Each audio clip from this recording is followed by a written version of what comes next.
Okay. Okay. Ito na. The finished product.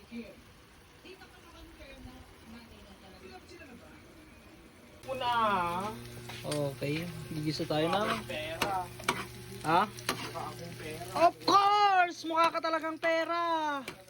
Oo nga! Rico. So ngayon, first nagigisa tayo ng bawang, sibuyas mga guys. Wala kaming pakialam kung nasa kanila.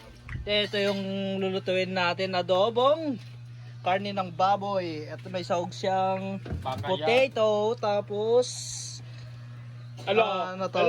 Alo, di na ako. Utong! Hindi, ano bang Tagalog ng utong mga guys? Ito ka sa vlog. Ano yun? At ayan na siya guys, antayin lang natin kumulo.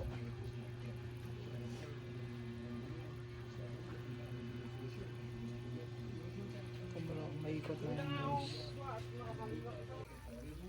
Yan na, linagay na natin yung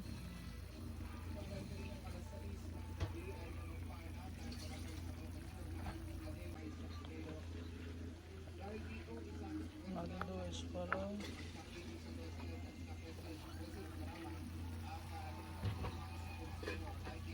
para may gulay rin.